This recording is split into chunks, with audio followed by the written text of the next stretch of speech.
Fertig, concepts. My last name is Fertig, which is a German word, and you can translate it to finished, ready, complete, or completed. It's a nice one. I started collecting stories about my last name, but since the pandemic, because I traveled less, I didn't find many news stories.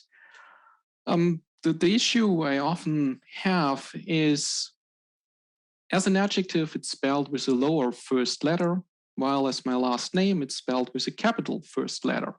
And that's a constant fight with the spell checker, who is right and who isn't. A little bit comparable to us fighting with the compiler and shutting warnings down, telling the compiler, no, that's not important. And weeks later, we say, oh, sorry, compiler, we now understand it was important and shouldn't have been casted away. So I feel often a little bit like this. And I didn't realize how often this last name really is used, or the word itself, because all my devices practically is set to English.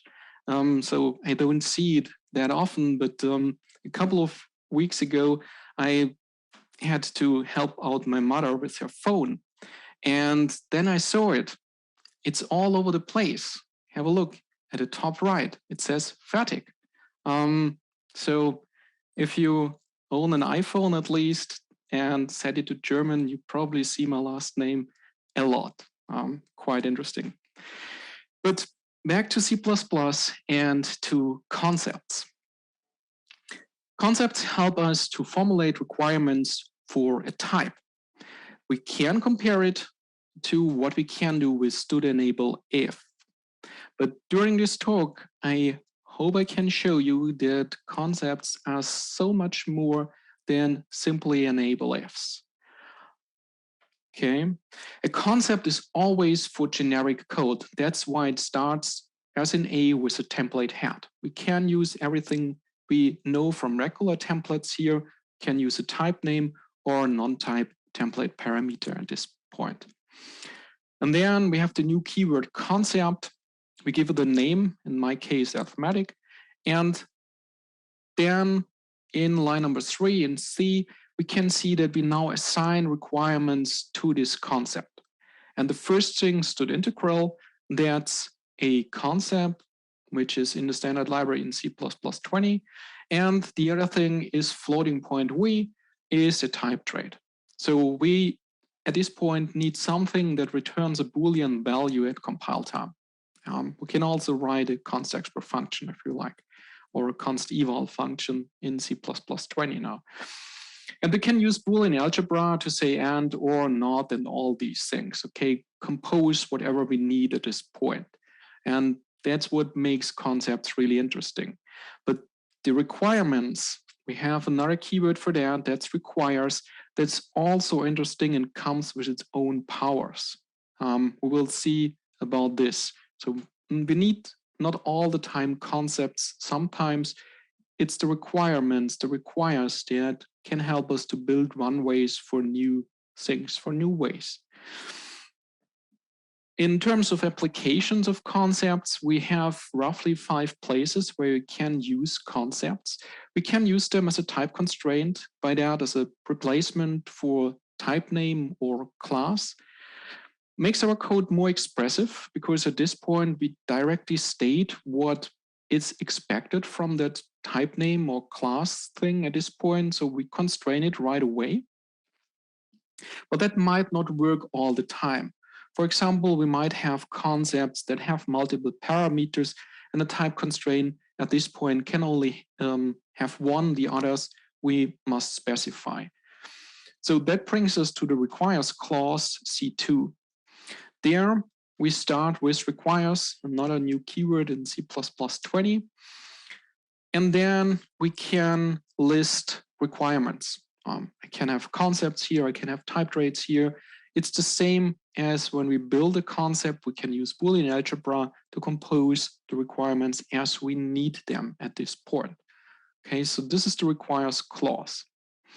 And then in C3 and C4, we look at what's called the constraint placeholder type. So roughly in front of every auto deduced type, that means an auto variable, an auto return type, or the new in C++20, a auto parameter type for regular functions, all that can be constrained with a concept. This is another place where we can only have one concept. And that concept takes only a single parameter. If it comes with more, we would have to specify them up front because auto only results in one new type. So if we have the requirement that we need more than one concept in C3, for example, then we need to build our own concept composed of the individual concepts we want here to come up with only one at the end. C4 now is the part where we can constrain a auto parameter. We already know them since C++14's generic lambdas, and now we can use them practically all over the place, and we will later see an example about that. That makes writing templates a bit easier, especially if they only should do some generic part and we are not really interested in writing the template head and all these things. And at the end, there comes the trailing requires clause. So this is the second appearance of the requires keyword, and that's the trailing requires clause, C5. It works more or less the same as C2, the requires clause. We can list here multiple concepts, type traits, so whatever gives us a Boolean value, and use Boolean algebra to compose it. The interesting part about C5 is that we don't necessarily need a function template to have a trailing requires clause. For example, in a class template, where we have a member function that itself isn't a template, we can still add a trailing requires clause. And this is something we will dive in today a little and see what that means and how it helps us to do things in a different way, maybe. We have also what's called the requires expression. So that's the third appearance of the requires keyword. And we see it here in A. We start with the keyword requires, and then we can add parameters to it. They come from the template head at this point, from the concept. We can also give other parameters. We can make t const, reference, pointer, whatever we want. And then in the body of this requires expression, which more or less looks like a function or function body, we can have 4 different types of requirements. We can have a simple requirement. In line number 4 in C, we simply try to check whether std hash of t with A is instantiable. And then we can have in D a nested requirement, and that one checks whether size of A is greater than 1. Be aware of the requires in front of that. Without it, it becomes a simple requirement. With the requires, the expression is executed and the return value actually is checked. And then in E, we can have a compound requirement that starts with the curly braces here.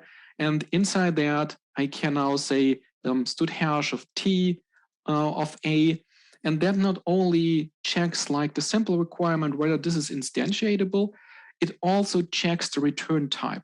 And it can also, and that's not shown here, the no acceptance of this function. But in my case, I'm interested in the return type, so I'm checking whether whatever comes back from std hash is convertible to a size t, for example. And the missing parameter, because convertible to takes 2 parameters, the missing parameter is injected from the compiler with the result of this call to std hash, so like a decal type of std hash of A. And then in F, we can also have a type requirement. Say my concept here is called hashable STL container. So I expected that it comes with a size type in it, and that one starts with a type named T at the front. Okay. So this is the requires expression. We will use the compound requirement in this talk to build new things.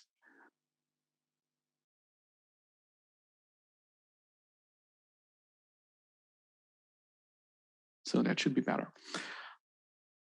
We also can use concepts in other places. So the grayed out part is simply that you see the data types I'm talking about. I have a std vector v here, and I have a struct a, which comes with a print function. And now below in line number 2, I have a function called print. It's a function template to be precise. And in line number 5, now in A, I use a const exprif to check whether T satisfies the concept of an input or output iterator. So there you can see concepts simply return us Boolean values at compile time. And that's why I can use them in a const exprif, much like a type trait. And if that type satisfies the input or output iterator concept, then I call print container with the parameter data. That's not the case. Then in B, I check with another const exprif in my requires expression whether t.print is valid. So this, my data type T, or T come with a print member function. And if that's true, then I'm going down to line number 10. So this should illustrate that I also can use the requires expression like an ad hoc requirement at this point and simply put it in line there. It once again gives us a Boolean value at compile time, true or false, whether that thing succeeded or not. Okay, just to show you a couple of other application areas where we not necessarily need a concept at this point. We can use the building blocks of concepts as well. And then I already told you we have abbreviated function templates in C++20. Here's C++17 code. I have a function template. It comes with a template head, takes a single parameter f, and f then in line number 6 gets invoked. And the whole idea of this do locked is that this function acquires a global mutex and ensures that f is executed in this safe context. Yet it's very hard to see for us what do locked expects from its parameter. It's not really obvious that we are talking about something that's invocable at this point. And this is something that we can change with C++20's abbreviated function templates. Here is the version where I say do locked takes a std invocable, and you see the auto parameter type at this point. And then in line number 5, I'm invoking it as before. This particularly makes us very easy to write templates because we don't have to write the template head. We can still put the requirement on our auto type or auto parameter type at this point. So it starts looking more like a regular function. And it's handy in my experience once we don't need really to know the type at this point. Once we need it because we do a const exprif inside, like we saw it before in the print function, then we start decal typing on f and then maybe writing the template head is the better solution. But for just getting a generic parameter and using it, that's a really neat syntax therefore. Be aware, the name gives it away. It's an abbreviated function template. That means once you see an auto parameter, you know that you're always looking at a template. Regardless whether you see a template head there or not, the compiler makes it a template when compiling it. The same as for generic lambdas. So that's so far a little bit of a recap about concepts. Now, what can we do with concepts? Why do I say we have to rethink what we did in the past? What's really new about them? And before I tell you about this, let me say that the past is the past, and what we did there was totally fine because we didn't have the tools that we have today. But today with C++20, we can use new ways, new approaches to do a couple of things. And I think they are interesting. So let's start with this one. Inheritance for everything. this is the way in C++ how we do things. We inherit. My example here is I have in line number 12 this class smartphone, and it derives from another class Wi-Fi and GPS. And if you look at these two classes there at the top, Wi-Fi and GPS, we can see, well, they are base classes, right? They are abstract classes. They have pure virtual member functions in them. So they are the perfect base class. I think they are nearly really the perfect base class. If you look at line number 2 and line number 8, they provide a virtual destructor. That's really amazing because I have enough discussions where people tell me, no, that's simply an interface. It doesn't need a virtual destructor. We never destroy our objects via a base pointer to this. So it's totally fine. And then just give it a couple of weeks, maybe a month. And at some point, they usually come back and tell me, well, you know what? We now introduced virtual destructors because there was this one instance where we spent a lot of time debugging and it was simply missing a virtual destructor. So that's all right. Further, my structs here or classes don't contain any data members, which an interface shouldn't have, right? It's an interface we're talking about here. So that's fine, but we can do it otherwise. Also, the member functions, enable radio, disable radio, and so forth, they don't provide a default implementation, which I think it's also the right thing to do for an interface. So in that regards, they are really good. You can do this otherwise. This is the difficult part. And then the other thing is, now that I provided the virtual destructor, I lost move semantics because those are the rules. Once I provide a user-provided destructor, I lose the move operations. Now I can add them back, of course, by defaulting the move constructor and move assignment operator, but that simply opens the space for, oh, now I lose the copy operations. So I have to add 2 additional lines to default the copy constructor and copy assignment operator. So that adds 4 lines to each of these structs. So in total, 5 lines to have a virtual destructor and not lose any of the other special member functions just because of that, making this code bigger. And the next thing is, smartphone here inherits from Wi-Fi and GPS. Is that really the right thing in this place? Inheritance.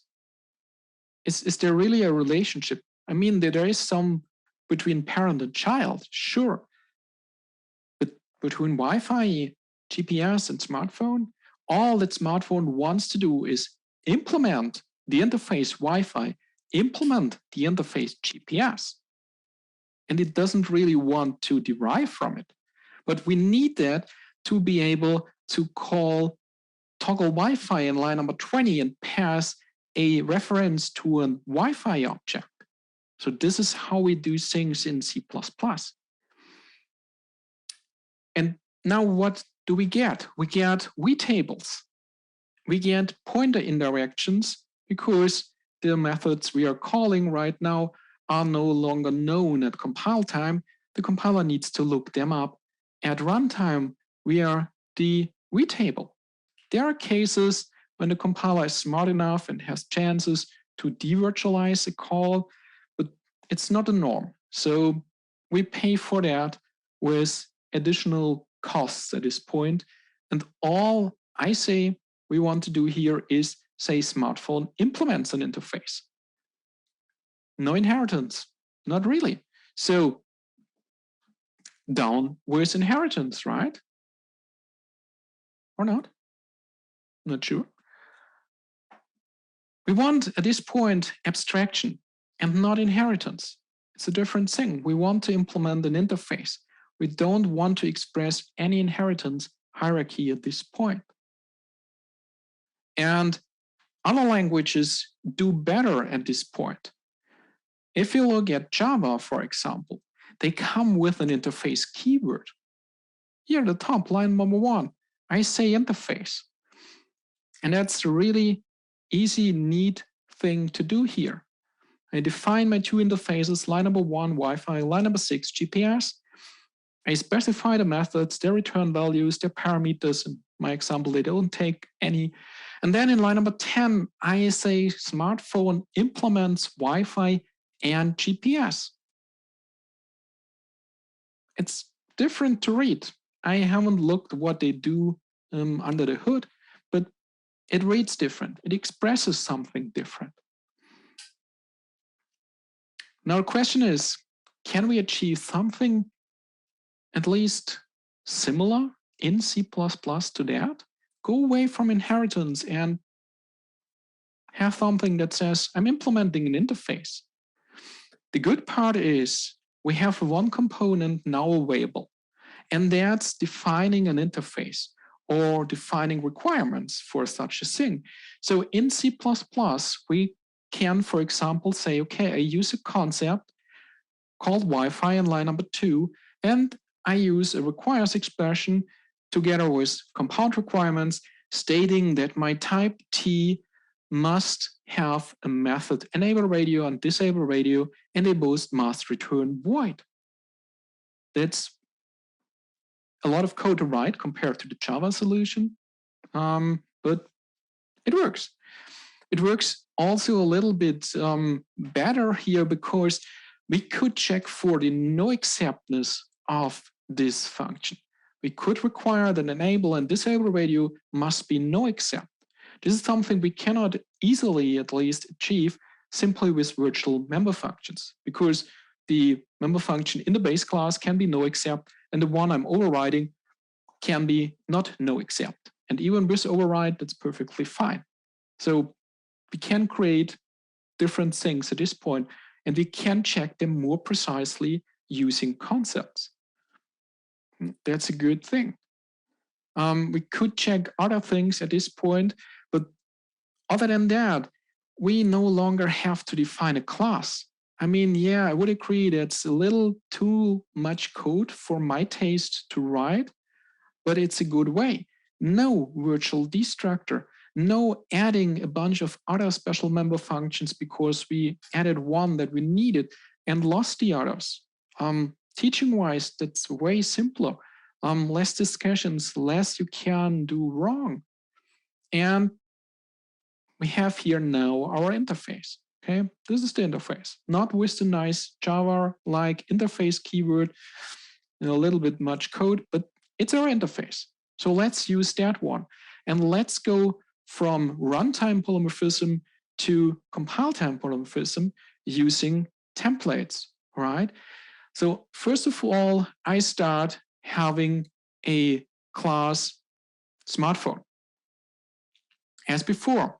And there I have the 3 member functions, enable radio, disable radio, and get coordinates. And below in line number 11, we can see the toggle Wi-Fi function, which is now an abbreviated function template.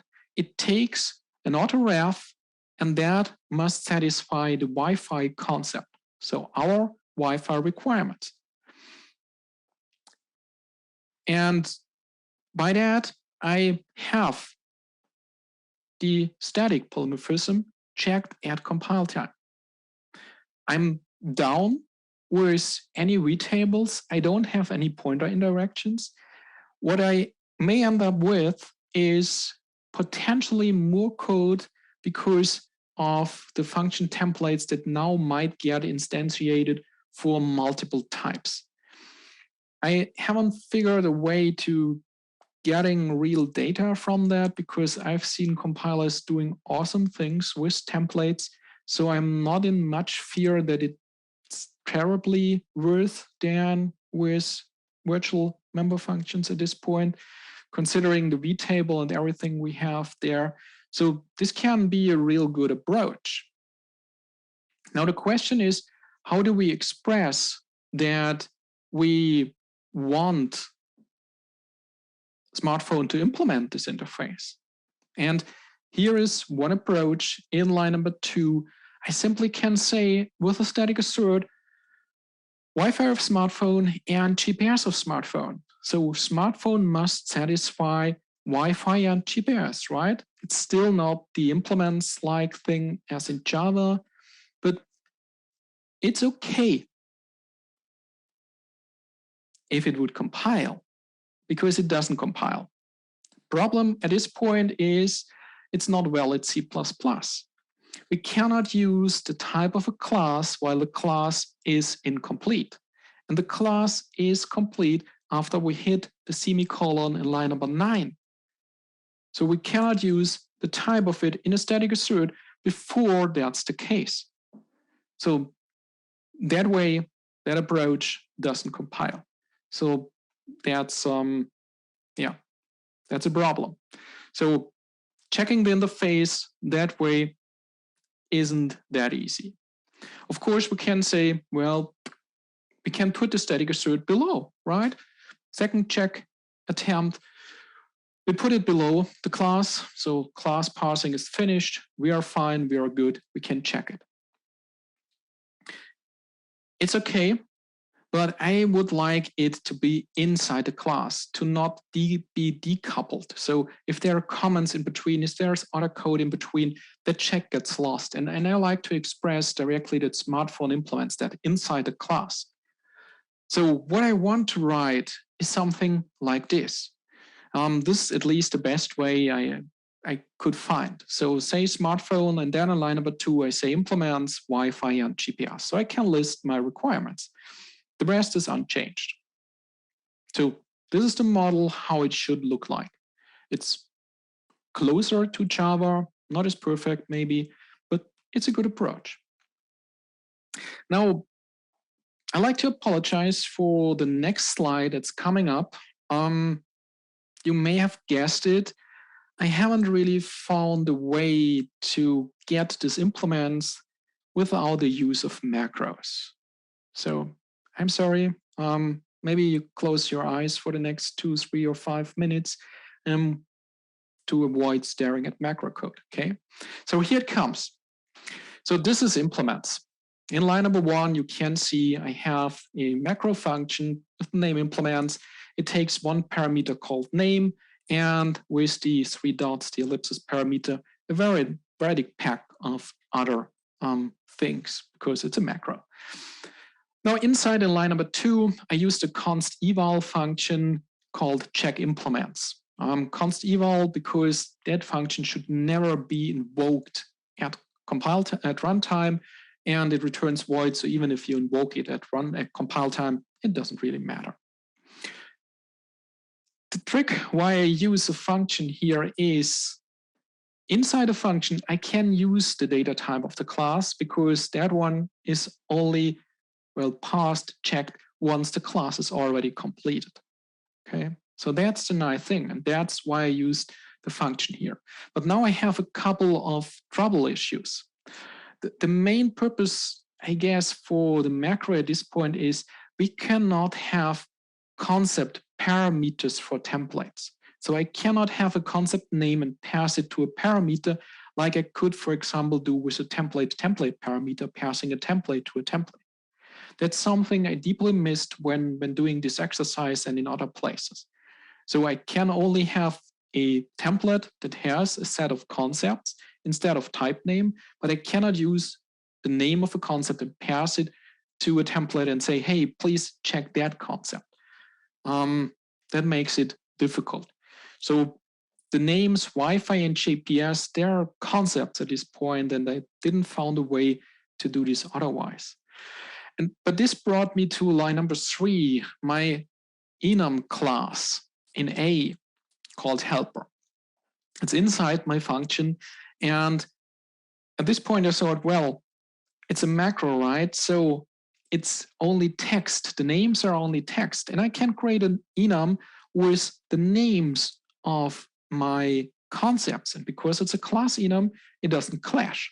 So I put name in there. I expand the potential existing arguments of the macro. And then I can really not,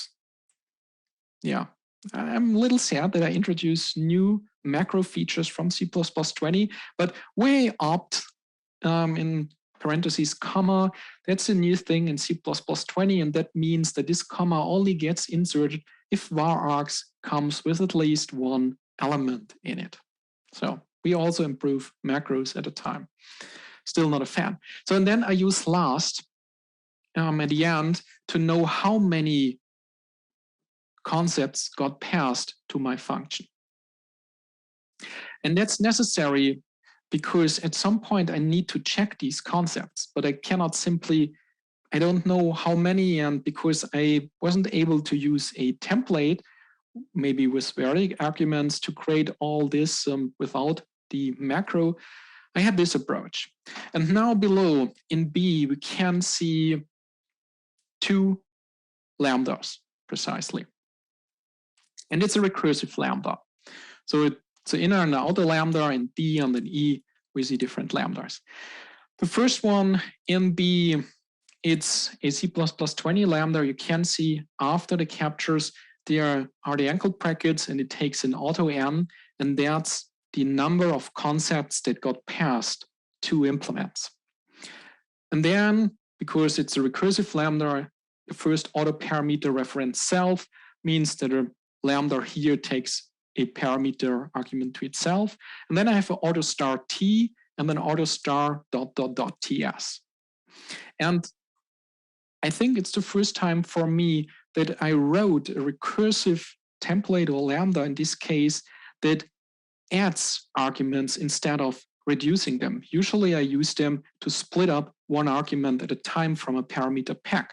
This time I'm adding one at a time because I want to come from 0 to n. I need to build up a function call with the matching number of parameters. And this is what I do using the const expr if here in line number 6. I expand the parameter pack or use the size of, checking whether size of ts plus 1 is still less than n. And if so, in line number 7 in D, the lambda calls itself, invoking the call operator, passing the template parameter n, passing a reference to itself, and 2 times t, and then the expansion of ts. And this is how I'm adding one parameter to this parameter pack at the time. But once I have the matching number of arguments there, I go down to E in the else case. There we are looking at another variadic lambda, or not variadic, but another C++20 lambda. And there in the angled brackets, you can see once again, it's a lambda with a template head. And now there, I'm injecting the concept names. Pattern is the same as above. I say name, the optional comma, and then the optional additional arguments to the macro. So this lambda essentially, you can compare it to the function template, comes with a set of concept constraints in their template head. I don't name or give names to them because I don't need to refer to them.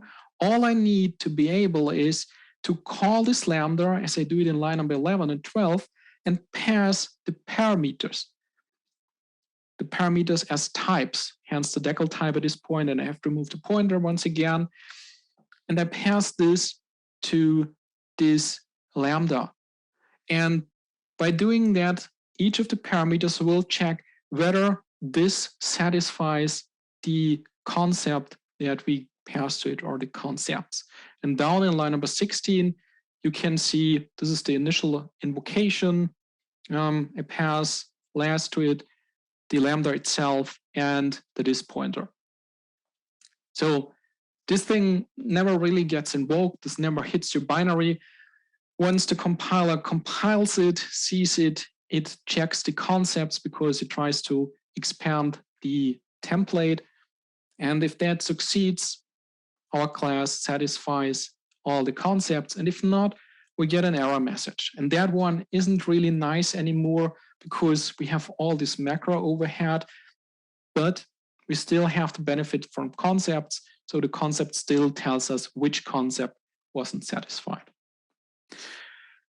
So this is one way to achieve implements in C++20 using concepts. I think it's good. It's a new way we should consider doing things in the future. Maybe at some point we can have that without a macro. That would be nice. So maybe you say, this macro stuff, I don't like it. So I still think at this point inheritance is good.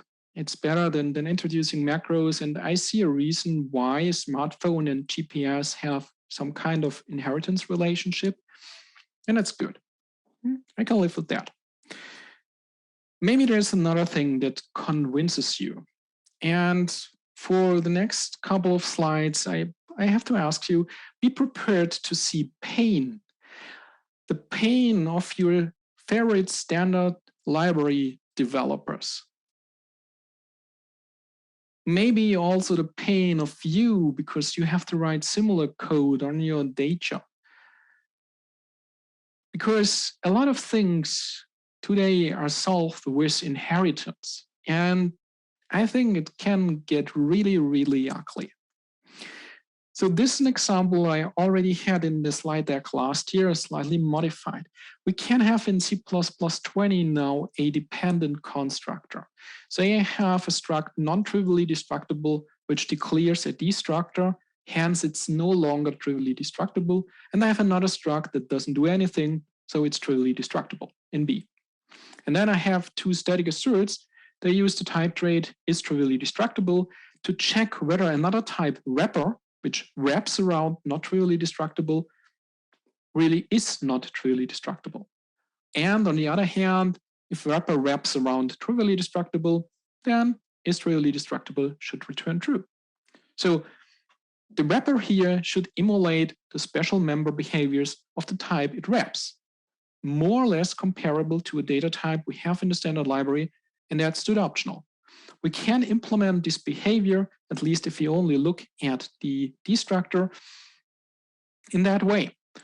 Here in line number 9, I declare a destructor with a trailing requires clause. Remember, I told you in the beginning that this is something we will look at. So here I'm saying that this destructor only gets active because it requires that T is not trivially destructible. And if that's the case, I call mdata destructor. Mdata here is a union, don't bother about that. And in the case it's trivially destructible, I simply default the destructor in line number 10, and I'm done. And that's beautiful. It's really easy.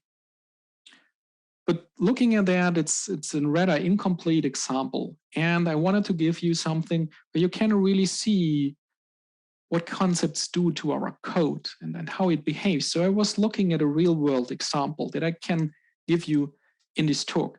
And I came up with the following idea. Let's update an STL data type to C++20. And by updating, I'm not talking about implementing new member functions that came in with C++20 or that got out or got const explorer, things like that. I'm talking more about using a data type and applying C++20's concept to it and see what that makes, how that changes in lines of code and whatever you like. And the example before already stated it. So I decided to use stood optional as an example. And because I write a lot of LLVM Clang code for C++ and sites, I use lib C++, so Clang's standard library. And the next line is really no joke. I compiled this one with G++. It's not a typo, it's not a joke. Can see there's some kind of collaboration work between the two. The simple reason is that Clang, at least at the time I prepared this talk, did not support having the trailing requires clause on a destructor. So that code simply doesn't compile with Clang, but it does with G++. So I used that one to compile the Clang standard library. That's awesome, right? You can check the code out, the result. I have that on GitHub in my GitHub account, LLVM project, and then there is a optional C++20 branch there. So now let's look at what we have there. And the thing about a real-world example is it stops fitting on a slide because it's no longer slide code. It's not only 30 lines and then 80 columns or something like this. Maybe it's still 80 columns, but way more than 30 lines that fit on one of my slides. So you will see a lot of code, and it's not so much about you can read it. You just see the amount of code, and I give you a feeling of what it does, okay? Are you ready? So here comes the first slide. Stud optional. And no, we don't start with stud optional. We start at the very bottom because, you know, we love inheritance and we solve everything with inheritance. We had to. So this is no blame against any STL developer at this point. These things are done because they weren't solvable in another way before C++ 20. Okay, so this is optional destructor base. And optional destructor base, and this is a pattern you will see the next couple of slides. On the left, you see the non-trivial case. And on the right, you see the trivial case. In this case here, we're looking at a destructor. So this part here checks, and you might not be able to see this, but we are looking at a template here, and it checks whether a data type is trivially destructible or not. The answer is not, then we are looking at the code at the left. And that means that we have to provide our own destructor, and that one calls the destructor in the union. We also have to call this destructor in the function reset at the very end of this example on the left. And on the right, well, we don't care about a destructor because the data type already comes with one, doesn't need one. So the code gets a little bit simpler. You can see it's less lines of code, only 34 compared to 41. But there are so many duplications. The static assert is twice with this exact same mirror message. The union declaration is the same. This bool engaged is the same. Our constructor is the same that sets the initial state. So a lot of duplication because a teeny tiny difference, but we can solve that with inheritance, right? And templates, so false and true case. What's next? Well, rightfully next would be a part that I omit here, and that's optional storage base. While working with libc++, I discovered that stud optional in libc++ supports reference types, which isn't standardized at this point. So I didn't want to dive into that too much. So this is what optional storage base does. It handles the pointer case, and in the other case, it handles the reference case. So I omitted that and only work for restoring a pointer in this or non-reference type. Optional storage base derives from our optional destructor base. So we have one class in the middle we don't look at, and now we are looking at optional copy base, which derives from, of course, optional storage base. And once again, we see the non-trivial copyable base case and the trivially copyable base case. On the left, you can see a bunch of equals defaults with a bunch of inline visibility stuff.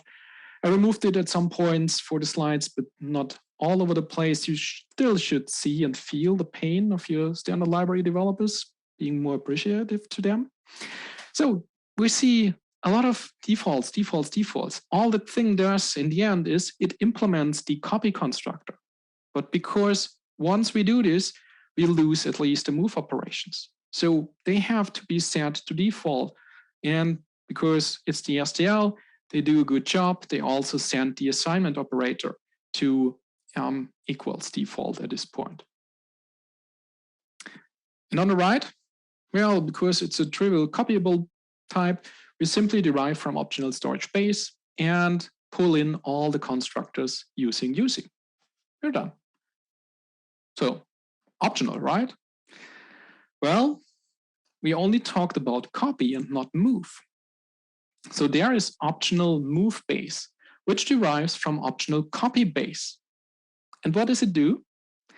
Using default all over the place. It defaults everything except the move constructor because that it needs to implement. and all other things get defaulted.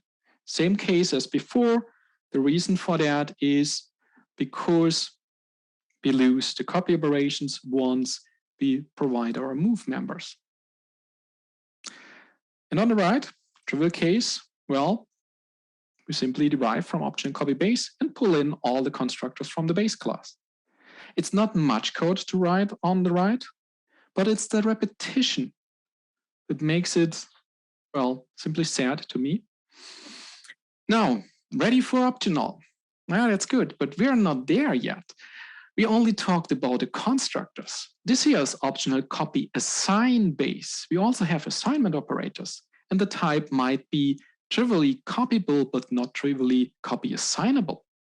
So this here is copy assign base, which of course derives from optional move base. And what does this do? Defaulting a lot, except for the copy assignment operator. That one gets implemented, and all the rest, for the same reasons as before, gets defaulted. And on the right, well, as before, if it's a trivial copy assignable type, then simply derive from optional move base and pull in all the constructors from the base class. Once again, repetition, right? An awful lot of defaulting. Defaulting. Now, optional, no, you're right. We need move assign base. And the pattern is once again the same. It derives from optional copy assign base, defaults everything except the move assignment operator. And on the other hand, the case where it's trivially move assignable, we do the same pattern as before, derive from optional copy assign base, pull in all the constructors from the base class. Boy, that's quite a lot of code writing, quite a lot of repetition, quite a lot of inheritance. If you look at that, it simply makes me sad. And it's also, in my opinion, really hard to read and understand code. I hope it gets easier for you by seeing it side by side and tear it apart, but seeing it in a file, the original implementation is around 1,500 lines of code. So it's much harder to see what really is meant to be together, and then the ifs and ors at this point. Code is nicely written, no doubt there, but it's a heck hard to read. So far we covered the destructor, we covered the copy operations, we covered the move operations. So now it's time for stood optional, right? No, there's another class that's in between, and that's fini-ctor base. And that one is even better because it comes with two non-type template parameters, booleans, can copy and can move. And if you haven't seen enough equals default, then I present you a couple more. And if you're a fan of equals delete, now you get satisfied because there are now even a couple of equals delete sprinkled in. And what that thing does here is, well, it defaults the copy operation and deletes the move operations depending on how the flags are. False, false, true, false, false, true. Repetition, once again, repetition. An awful lot of special member functions to read and to write simply to get the same behavior as another type. And this is only fini-ctor base. We are still not at optional because there is also fini-assign base. Same pattern, but for the assignment operators.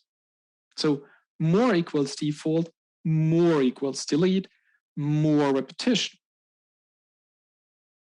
Really, if you're at ACCU and see one of the STL developers, consider buying them a coffee, because it's not only the double underscores and the obfuscated names they have to use, they also have to write code like this to make nice data types like stood optional work.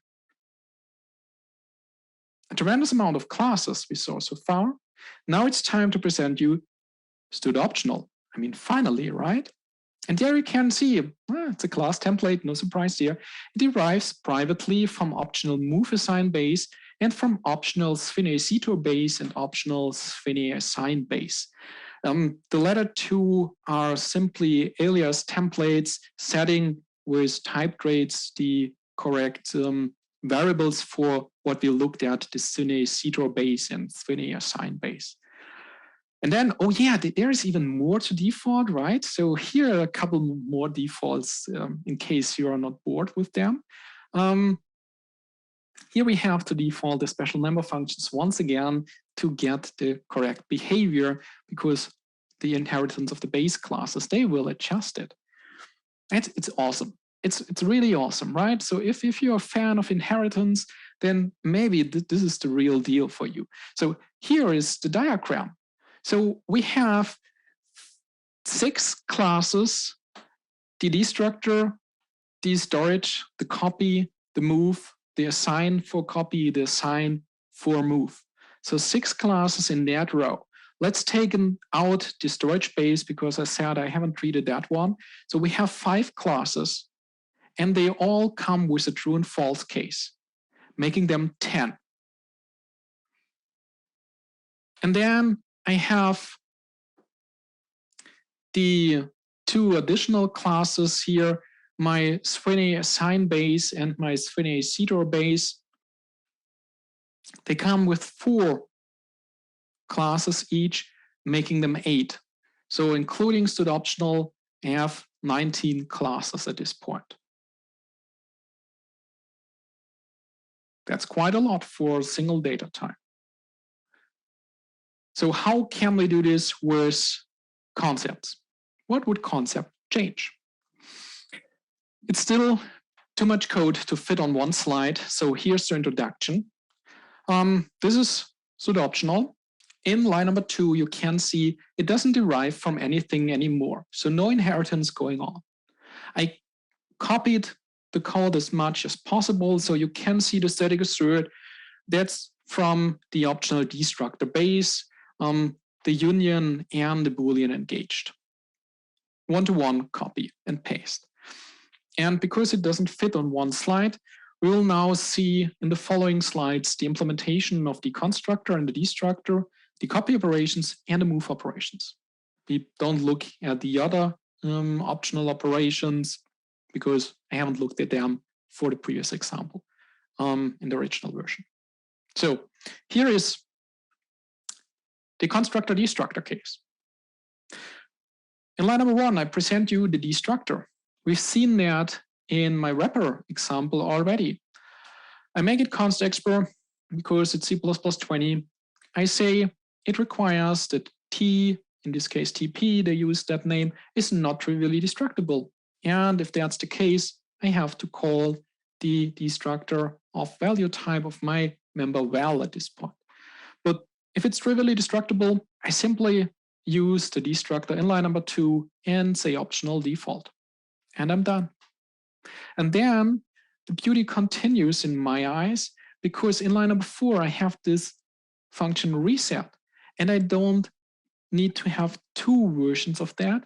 I simply use in line number 7 a const expr if and say, well, if it's not trivially destructible, then I have to invoke the destructor at this point once more. And I'm done. Below in line number 12, you see the constructor. It's the same as before. And I'm done. So 12 lines of code, no repetition, no duplication. I like that. Here is copy. The pattern continues.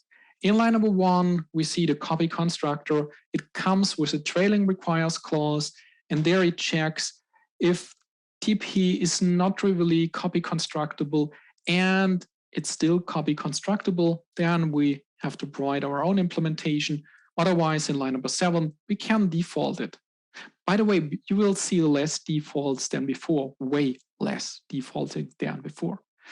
And then in line number 9, this is the copy assignment operator at this point, also comes with a trailing requires clause that does a similar check. And if that's true, then we have to provide the implementation here. And otherwise, we go down to line number 16, the other implementation of the copy assignment operator that gets defaulted. Here, it's not as simple as in line number 7 with the copy constructor. This one is only provided if the data type TP is trivially destructible and trivially copy constructible and trivially copy assignable. That's the rule I simply copied over from the original example. So this is copy.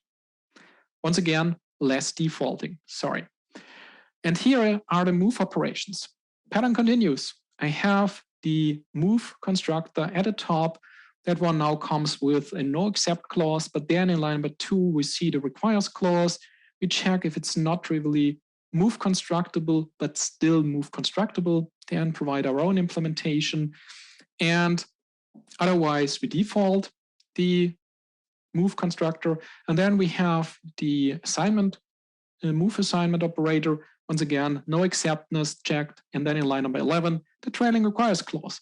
If it's not trivially move assignable and it's still move constructible and move assignable, we have to do something ourselves.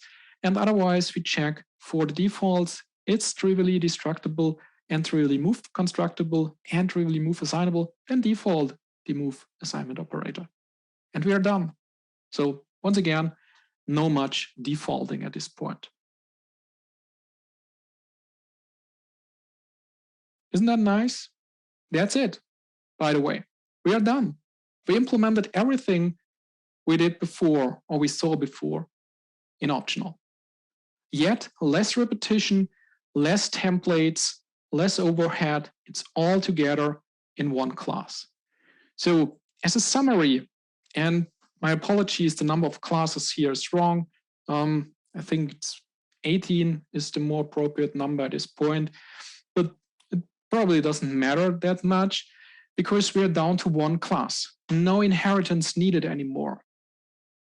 The interesting thing is this Swiney CTOR base and Swiney assign base, that's in the tuple header. And I don't know how it got included in optional. It's for code sharing purposes perfect, but in the new version using concepts, I don't need that anymore. So technically I can try to find the include path and cut it because I don't need this include anymore. That might speed up compile times even a bit more because I don't need it. In terms of lines of code, I applied Clang format to both versions, the before version and the after version. libc++ in general, I think, has a real nice formatting, especially for the enable ifs. They have to use a lot in there. But I wasn't sure whether I can really echo this formatting. So I decided let Clang format do the job and let's compare it after that one. So there we can see before it's 1,187 lines of code and after it's only 1,068. I admit it's not as less as I expected or as much saving as I expected. It's not as less lines of code as I expected. I haven't looked deeply into it. Maybe it's the Clang formatting wasn't not as good as I expected, but we see it gets down. And now below you see another code sample. This is my test code. I have this class not trivially destructible, the same that we saw before. It defines a user-provided destructor. And then in line number 9 and 10, I use std_optional with an integer and std_optional with a not trivially destructible type declared above. And I compile it. And all the time, it takes roughly 463 milliseconds on my Mac. And with the concept version, it takes roughly 391 milliseconds. So more than 60 milliseconds saved simply by introducing concepts at this point. And the numbers or the difference was always roughly the same. I did a couple of runs. So we can summarize, no inheritance needed anymore. The really, really sad repetition of equals defaults is down to a minimum. We are down from more than 10 classes to 1. We have less lines of code. it's now in one place. I claim it's more readable because concepts make it much nicer than going through all these template specializations and figuring out which one is true now and when. And it's faster. There are not many opportunities where you can get all of these at once, but it's there. I tested the implementation against all these optional test cases in libc++, and they all pass. I expect that it will not be ABI compatible, but at least it passes all the test cases. So it's as good as the original version in terms of that. And I think that's really a great thing. And I hope this helps you to see a little what you can do with concepts and how they behave in the real world. And this is why I say in this talk, we have to rethink what we did in the past. In the past, we had to do this, the optional implementation, as you see it in libc++. This is the way they have to do it. But with concepts on our hands, we can do things differently. And we can see we get benefits from them. There's also the benefit of what I claim is better readable code that's not really measurable at this point. But I would expect it's way faster for newcomers to get in, see and understand that code. And you can also go more crazy than I did by providing intermediate type traits or concepts, making it even maybe more expressive. I try to stay as close to the original implementation as possible. So this is the power of concepts shown with Stud Optional. I hope you liked it. As I said, we have room for questions at this point, and I'm happy to take them. At this point, all I can say, I'm Fertig. Thank you.